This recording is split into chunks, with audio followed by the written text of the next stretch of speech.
दोस्तों, कौमी सबाह ने ऐसे कौन से गुनाह किए थे कि एक चूहे ने खुदा के हुक्म से बंद की दीवार में सुराख कर दिया, जिससे जोरदार सैलाब आया।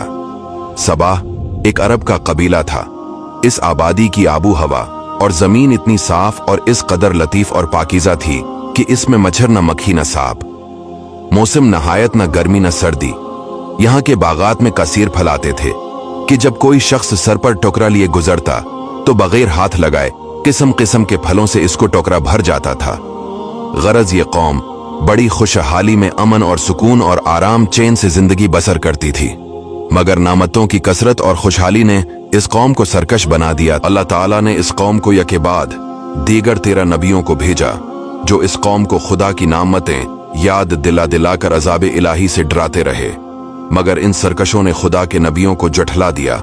और इस कौम का सरदार, जिसका नाम हम्माद था, वो इतना मुतकब्बिर और सरकश आदमी था कि जब उसका लड़का मर गया तो इसने आसमान की तरफ थूका और अपने कुफ्र का ऐलान कर दिया और लोगों को कुफ्र की दावत देने लगा, और जो इनकार करता था उसे कत्ल कर देता था, और खुदा के नबियों से निहायत बेअदबी करता था, और इसके साथ कहता था कि आप लोग अल्लाह से ये कह दीजिए कि वो अपनी नेमतों को हम से छीन ले। जब हम्माद और इसकी कौम का तुग़यान बहुत ज्यादा बढ़ गया तो अल्लाह ताला ने इस पर सैलाब का अजाब भेजा। अजाब कुछ इस तरह आया।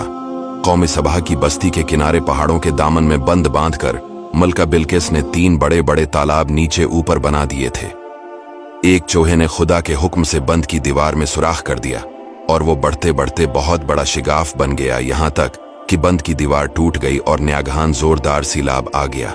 बस्ती वाले इस सुराख और शिगाफ से गाफिल थे और अपने घरों में चैन की बांसुरी बजा रहे थे कि अचानक सैलाब की धारों ने इनकी बस्ती को गारत कर डाला और हर तरफ बर्बादी और वीरानी का दौर दौरा हो गया, जिससे इन लोगों के बागात और मकानात सब गरक होकर फना हो गए और पूरी बस्ती रेत के तौदों में गरक हो गई।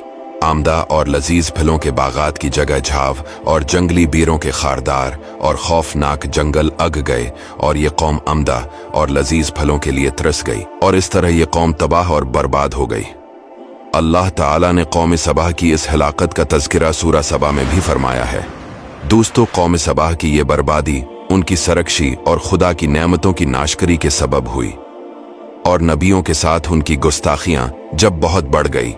खुदाए कहार जब्बार का कहर अजाब बनकर सैलाब की सूरत में आ गया। सच है कि नेकी का असर आबादी और बद्दी का असर बर्बादी है।